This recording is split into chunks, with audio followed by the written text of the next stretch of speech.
Hello guys.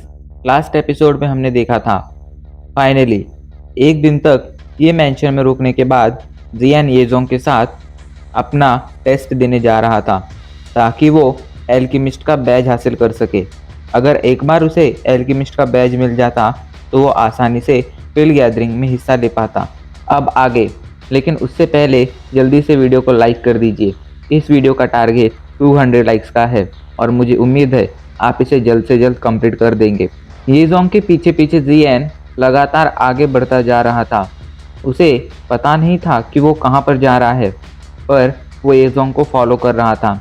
लगभग आधे घंटे तक आगे बढ़ने के बाद वो लोग एक बड़ी सी बिल्डिंग के सामने आकर रुक जाते हैं जिसके ऊपर लिखा था ब्रांच टावर। जियान गौर से उस बिल्डिंग को देखने लगता है। इस पर येजोंग उसे बताते हैं ये बिल्डिंग पिल टावर का ब्रांच टावर है। यहीं से एल्केमिस्टों को उनका बैच दिया जाता है। पूरे पिल सिटी में ऐसे कई सारे ब्रांच टावर हैं और एल्केमिस्ट किसी भी ब्रांच टावर से जाकर बैच हासिल कर सकते हैं। वो बिल्डिंग बहुत ज़्यादा बड़ी थी, यहाँ तक कि आज तक जियान ने खुद इससे ज़्यादा बड़ी बिल्डिंग नहीं देखी थी। जियान येजोंग के पीछे पीछे उस बिल्डिंग के अंदर जाने लगता है और अंदर पहुंचकर तो वो और ज़्यादा चौंक जाता है क्योंकि अंदर का नज़ारा ही कुछ और था। अंदर कई सारे एल्केमिस्ट मौजूद थे जो लगातार इधर उधर आ जा रहे थे। सभी की चेस्ट पर एक बैज लगा हुआ था और सभी की स्पिरिचुअल एनर्जी काफ़ी ज़्यादा पावरफुल थी। बाहर से जो बिल्डिंग बड़ी दिख रही थी, अंदर पहुंचने पर वो और ज़्यादा बड़ी लग रही थी। येजोंग जियान को बताते हुए कहते हैं, जियान, ये पूरा ब्रांच टावर कई सारे छोटे छोटे टावर्स में बटा हुआ है और हर टावर की अपनी एक अलग खासियत है। जैसे कि तुम उस तरफ देखो, वो है नॉर्थ टावर, जिसे ट्रांजैक्शन टावर भी कहा जाता है। ट्रांजैक्शन टावर में जाकर तुम कई सारी जड़ी बूटियाँ या डाउ स्किल्स खरीद सकते हो। यहाँ पर तुम्हें काफ़ी रेयर डाउ स्किल्स और जड़ी बूटियाँ मिल जाएंगी। पर ख़ास बात यह है कि यहाँ पर जो जड़ी बूटियाँ मिलती हैं उससे भी ज़्यादा कीमती जड़ी बूटियाँ तुम्हें आज से 2 दिन बाद मिल सकती हैं, क्योंकि आज से 2 दिन बाद यहाँ पर एक बहुत बड़ी नीलामी यानी कि ऑक्शन होने वाला है। उस ऑक्शन में तुम चीज़ों के बदले कीमती चीज़ों की बोली लगाकर उन चीज़ों को खरीद सकते हो। लेकिन अगर तुम्हें इस ऑक्शन में हिस्सा लेना है तो उसके लिए भी तुम्हें पिल टावर का बैच हासिल करना ही होगा और वो हासिल करने के लिए हमें साउथ टावर में जाना होगा। ये कहकर वो साउथ टावर की तरफ जाने लगते हैं और उनके पीछे पीछे जियान भी साउथ टावर की तरफ जाने लगता है। साउथ टावर में ही एल्केमिस्टों का टेस्ट होता था और उन्हें वहीं से ही एल्केमिस्ट बैच दिया जाता था। ऐसे में अगर किसी को भी एल्केमिस्ट बैच हासिल करना होता था तो उसे सबसे पहले साउथ टावर में जाकर टेस्ट देना पड़ता था। कुछ देर तक आगे बढ़ने के बाद येजोंग और जियान साउथ टावर के बाहर पहुंच जाते हैं, पर वहां पर बहुत ही ज़्यादा भीड़ लगी हुई थी। एल्केमिस्टों का जमावड़ा लगा हुआ था। अगर इस भीड़ में शामिल होकर वो लोग टेस्ट देने जाते तो उन्हें टेस्ट देते देते ही 2-3 दिन बीत जाते।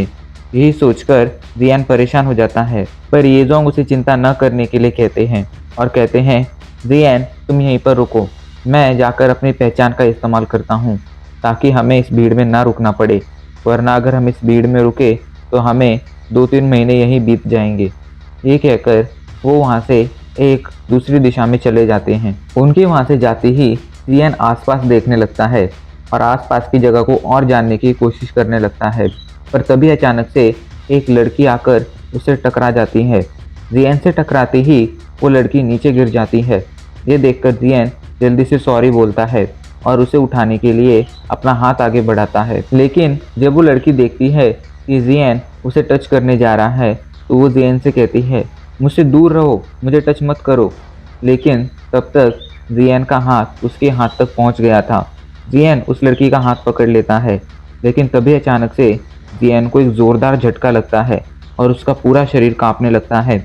अचानक से जियान को ऐसा फील होने लगता है जैसे कोई एनर्जी जियान की सोल को उसके शरीर से बाहर खींच रही हो। जियान जल्दी से अपनी स्पिरिचुअल एनर्जी बढ़ाता है और अपनी सोल को कंट्रोल करने लगता है। जियान जल्दी से कुछ कदम पीछे हट जाता है। उसे अब इस लड़की से डर लगने लगा था। थोड़ी देर की मशक्क़त के बाद जियान आखिरकार सब नॉर्मल कर लेता है, मगर अब वो काफ़ी ज़्यादा डर गया था और डर से उस लड़की को देख रहा था। क्योंकि आज उसके साथ जो हुआ था वो आज तक कभी भी उसके साथ पहले कभी नहीं हुआ था। जियन उस लड़की को गौर से देखता है और उसे देखकर चौंक जाता है क्योंकि ये लड़की डैन क्लैन की थी।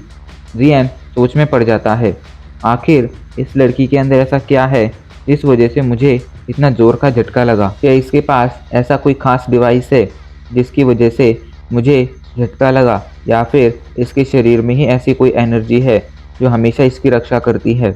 यही सोचकर जियान उसे गौर से देखने लगता है। इधर वो लड़की जल्दी से खड़ी होती है और जियान के पास आकर उससे पूछती है, क्या तुम ठीक हो? इस पर जियान हाँ में सिर हिला देता है और कहता है, हाँ मैं ठीक हूँ। जियान की बात सुनकर वो लड़की राहत की सांस लेती है और चौंक कर जियान को देखने लगती है। उसके मन में एक सवाल दौड़ रहा था, आखिर ये लड़का मुझे छूने के बाद भी ठीक कैसे है? पर अब वो जियान से कुछ भी आगे नहीं कहना चाहती थी, इसलिए वो जल्दी से सॉरी बोलती है और वहाँ से भाग जाती है। जियान जाती हुई उस लड़की को देखता रहता है। उसके मन में एक ही सवाल दौड़ रहा था, आखिर इस लड़की में ऐसा क्या खास है जिसकी वजह से मुझे इतना जोर का झटका लगा। और एक बार के लिए झटका लगना भी आम बात होती, पर मुझे अपनी सोल पर एक अजीब सा प्रेशर फील हुआ था जो आज तक कभी नहीं हुआ। क्या इस लड़की के पास ऐसी कोई टेक्निक है जिसकी मदद से ये ऐसा कर सकती है? और ऐसा हो भी सकता है कि इसके पास ऐसी कोई खास टेक्निक हो। आखिर ये लड़की डैन क्लैन की है जो सबसे मिस्टीरियस क्लैन है। जियान सोच में पड़ा ही हुआ था, तभी उसे एक आवाज़ सुनाई पड़ती है, जियान चलो चलते हैं। ये सुनकर जियान जल्दी से अपने होश संभालता है और कहता है, हमें कहाँ जाना है? ये सुनकर येजोंग कहते हैं, हमें वापस घर लौटना है। ये सुनकर जियान चौंक जाता है और उनसे पूछता है, आखिर ऐसा क्यों? इस पर येजोंग उसे बताते हैं, मैंने अपने कनेक्शन यूज़ किए जिससे हमें टेस्ट के लिए एक स्पेशल कमरा तो मिल गया है, पर दिक्कत की बात यह है कि अभी के लिए उस कमरे में बाई क्लैन और कुई क्लैन के लोग भी हैं। वो लोग भी अपने क्लैन की यंग एल्केमिस्टों के साथ यहाँ पर टेस्ट देने आए हैं ताकि टेस्ट देकर वो भी बैच हासिल कर सकें। लेकिन दिक्कत की बात यह है कि ये दोनों क्लैन हमेशा हमारा मजाक उड़ाते हैं। आज से कुछ सालों पहले ये दोनों क्लैन हमारे ये क्लैन से बहुत कमज़ोर थे, पर जब से हमारा ये क्लैन कमज़ोर हुआ है इनका रैंक बढ़ गया है, इसलिए अब इन्हें इस बात पर बहुत ज़्यादा घमंड है और ये हमेशा हमें नीचा दिखाने की कोशिश करते हैं। अब चलो, मैं तो ये सब सह लेता हूँ क्योंकि मुझे इसकी आदत पड़ गई है, पर मैं नहीं चाहता हूँ कि मेरी वजह से तुम्हारी इंसल्ट हो। इसलिए जियान मेरे हिसाब से हमें टेस्ट देने कल आना चाहिए। ये सुनकर जियान थोड़ा चौंक जाता है, जिसके बाद वो एक बार येजोंग को देखता है और उनसे कहता है, एल्डर येजोंग, कुछ लोगों की बातों से डरकर हम अगर टेस्ट देने से पीछे हट जाएंगे तो इससे हमारा ही समय बर्बाद होगा। आप चिंता मत कीजिए, मैं उनकी बातों को संभाल लूँगा, आप बस मुझे टेस्ट देने ले चलिए। ये सुनकर येजोंग एक बार जियान को देखते हैं, जिसके बाद वो हाँ में अपना सिर हिलाते हैं और एक दूसरी दिशा में आगे बढ़ने लगते हैं। उनके पीछे पीछे जियान भी उस दूसरी दिशा में आगे बढ़ने लगता है। काफ़ी देर तक आगे बढ़ने के बाद वो लोग गलियारे में आ जाते हैं और गलियारे से आगे बढ़ते हुए वो लोग एक हॉल के बाहर पहुंच जाते हैं। वो उस हॉल का दरवाज़ा खोलते हैं और उसके अंदर एंटर कर जाते हैं। वो हॉल बहुत ही ज़्यादा बड़ा था और उसके अंदर अभी के लिए कुछ और लोग भी मौजूद थे। हॉल की खास बात ये थी कि हॉल के बाहर बहुत ज़्यादा शोर शराबा था, पर उस शोर शराबे का हॉल के अंदर बिल्कुल भी नामो निशान नहीं था। हॉल के अंदर बाहर हो रही शोर शराबे की एक भी आवाज़ नहीं आ रही थी। येजोंग और जियान के उस कमरे में आते ही सभी लोगों की नज़र उन दोनों पर टिक जाती है। अचानक से एक बूढ़ी औरत जो काफ़ी ज़्यादा देखने में खड़ूस लग रही थी, वो येजोंग का मजाक उड़ाते हुए कहती है, तो आखिरकार ये क्लैन भी टेस्ट देने आ ही गया। तुम्हारे पिछले साल के रिजल्ट देखकर मुझे तो लगा था कि तुम लोग शर्म के मारे दोबारा यहाँ पर आओगे ही नहीं। उस बूढ़ी औरत के पीछे दो लोग खड़े हुए थे और वो भी बेइज्जती भरी नज़रों के साथ जियान और येजोंग को देख रहे थे। जियान उन लोगों पर से अपनी नज़र हटाता है और बाकी तरफ देखने लगता है। तभी येजोंग उसे बताते हैं, ये खड़ूस बुरी औरत बाई क्लैन से है और ये हमेशा हमारा मजाक उड़ाने की कोशिश करती रहती है। तभी जियान दूसरी दिशा में देखता है, वहाँ पर भी कुछ लोग खड़े हुए थे। ये लगभग 3 लोग थे और इनमें भी एक बूढ़ा आदमी था और बाकी दोनों यंग एल्केमिस्ट थे। इन्हें देखकर जियान समझ जाता है ये लोग क्वी क्लैन से हैं। जियान तो उन लोगों को देख रहा था, मगर जब वो लोग देखते हैं कि जियान उन्हें देख रहा है तो वो लोग जियान को पूरी तरह से नज़रअंदाज कर देते हैं। इधर अचानक से जियान की नज़रें हॉल में मौजूद एक बूढ़े आदमी पर पड़ती हैं, जो उसे देखकर काफ़ी ज़्यादा खुश लग रहा था। वो हंसते हुए कहता है, तो ये जोंग, आखिरकार तुम यहाँ पर आ ही गए। और वो हंसकर ये जोंग से बातें करने लगता है। उन दोनों को देखकर ऐसा लग रहा था उन दोनों के बीच गहरी दोस्ती है। लेकिन जब बाकी क्लैन के लोग ये देखते हैं तो उनकी पूरी की पूरी जल जाती है और वो लोग गुस्से में येजोंग को देखने लगते हैं। उन लोगों को इस बात से बहुत जलन होती थी कि येजोंग के इस बूढ़े आदमी के साथ अच्छे रिलेशन हैं, पर वो लोग इस पर कुछ कर भी नहीं सकते थे। लेकिन वो लोग येजोंग का मजाक उड़ाने से पीछे कहाँ हटने वाले थे। वो बूढ़ी औरत एक बार जियान को देखती है और जब वो देखती है कि जियान की चेस्ट पर कोई बैज नहीं है तो वो हंसते हुए कहती है, येजोंग, लगता है तुम्हारे ये क्लैन की नई जनरेशन पीढ़ी दर पीढ़ी और ज़्यादा खराब होती जा रही है। देखो, तुम्हारे क्लैन के एल्केमिस्टों के पास तो पिल टावर का बैज भी नहीं है। ये सुनकर बाकी के लोगों की नज़र भी जियान पर हो जाती है और सभी लोग इंसल्ट भरी नज़रों से जियान को देखने लगते हैं, क्योंकि अक्सर बहुत से एल्केमिस्ट बहुत ही कम उम्र में पिल टावर का बैज हासिल कर लेते थे। और जियान, जिसे देखकर ऐसा लग रहा था कि वो कम से कम 18-19 साल का तो होगा, उसके पास अभी कोई बैज नहीं था। ये सच में बहुत ही शर्मनाक बात थी। पर जियान को तो उनकी बातों से कोई फ़र्क ही नहीं पड़ता है। वो तो आराम से कहता है, हाँ सच में मैंने आज तक पिल टावर में कोई टेस्ट नहीं दिया है और सच्चाई तो ये है कि आज मैं पहली बार पिल टावर आया हूँ, इसलिए मुझे यहाँ के बारे में ज़्यादा कुछ पता नहीं है। जियान की बात सुनकर वो लोग और धिक्कार भरी नज़रों से जियान को देखने लगते हैं। इसके बाद वो बूढ़ी औरत एक बार येजोंग को देखती है और उसका मजाक उड़ाते हुए कहती है, येजोंग, लगता है पीढ़ी दर पीढ़ी तुम्हारा ये क्लैन तो बदतर होता जा रहा है। ये सुनकर अब येजोंग से भी चुप नहीं रहा जाता है और वो उसे घूरते हुए कहती है, तुम अपने काम से काम रखो, हमारे ये क्लैन के मामले में इंटरफेयर मत करो।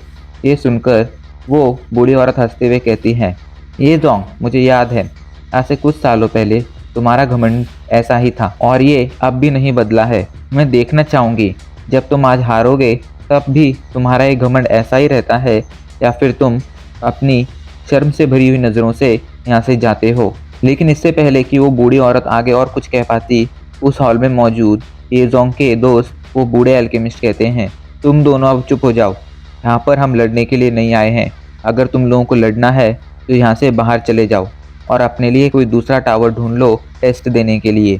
उनकी बात सुनकर वो बूढ़ी औरत चुप हो जाती है, जिसके बाद वो एल्केमिस्ट कहते हैं, चलो अब सब लोग यहाँ पर आ गए हैं तो हम लोग टेस्ट देने चलते हैं। जिसके बाद वो आगे कहते हैं, सबसे पहले आज यहाँ पर क्वी क्लैन आया है, इसलिए हम पहले उसे टेस्ट देने का मौका देंगे। ये सुनकर क्वी क्लैन के 2 एल्केमिस्ट आगे आ जाते हैं। बूढ़े आदमी उन दोनों से पूछते हैं, तुम लोग किस लेवल का टेस्ट देना चाहोगे। इस पर क्वी क्लैन के वो दोनों एल्केमिस्ट कहते हैं, हम लोग ग्रेड 6 के मिडल ग्रेड का टेस्ट देना चाहेंगे। उन दोनों की बात सुनकर वो बूढ़े एल्केमिस्ट चौंक कर उन दोनों को देखने लगते हैं पर कुछ नहीं कहते हैं। इधर उनकी नज़रों में शौक देखकर वो दोनों काफ़ी ज़्यादा खुश हो जाते हैं। वहीं अभी के लिए वो आगे बढ़ना शुरू करते हैं और बाई क्लैन के पास जाकर पूछते हैं, तुम लोग किस लेवल का टेस्ट दोगे। इस पर बाई क्लैन के 2 यंग एल्केमिस्ट आगे आकर कहते हैं, हम दोनों भी ग्रेड 6 के मिडिल ग्रेड का टेस्ट देना चाहेंगे। लेकिन तभी उनके पीछे से एक छोटी सी लड़की, जो काफ़ी ज़्यादा छोटी तो नहीं थी मगर उन दोनों से छोटी थी और काफ़ी ज़्यादा मासूम लग रही थी, वो आगे आकर कहती है, मैं ग्रेड 6 के हाई ग्रेड का टेस्ट देना चाहूँगी। उसकी बात सुनकर बूढ़े के एल्केमिस्ट चौंक कर उसे देखने लगते हैं, जिसके बाद वो एक दिशा में इशारा करते हैं और कहते हैं, तुम्हारा टेस्ट उस दिशा में होगा। इसके बाद वो येजोंग के पास जाते हैं और येजोंग से पूछते हैं, येजोंग, आखिर ये क्लैन किस लेवल का टेस्ट देना चाहेगा। येजोंग इस पर जियान की तरफ देखते हैं और उसे आगे आने के लिए कहते हैं। जियान आगे आता है और उन बूढ़े एल्केमिस्ट से कहता है, एल्डर, हम यहाँ पर किस लेवल तक का टेस्ट दे सकते हैं। इस पर एल्डर थोड़ा सोचने के बाद कहते हैं, मैं खुद रैंक 7 के लो ग्रेड का एल्केमिस्ट हूँ, इसलिए ज़्यादा से ज़्यादा हम यहाँ पर रैंक 7 के मिडल ग्रेड के एल्केमिस्ट का टेस्ट ले सकते हैं। तो तुम बताओ, तुम किस लेवल का टेस्ट देना चाहोगे? इस पर जियन सोचते हुए कहता है, अगर हम इस लेवल तक का टेस्ट दे सकते हैं तो मैं रैंक 7 के मिडिल ग्रेड का ही टेस्ट देना चाहूँगा। जियन की बात सुनकर वो बूढ़े अल्केमिस्ट चौंक कर उसे देखने लगते हैं, पर वो अकेले नहीं थे जो शॉक में थे। हॉल में मौजूद बाकी सभी लोग भी शौक से जियन को देख रहे थे। किसी को भी यकीन नहीं हो रहा था कि ये क्लैन जो अब बर्बाद हो चुका है वो रैंक 7 के मिडिल ग्रेड का टेस्ट भी दे सकता है। और यहीं पर हमारा ये एपिसोड खत्म हो जाता है।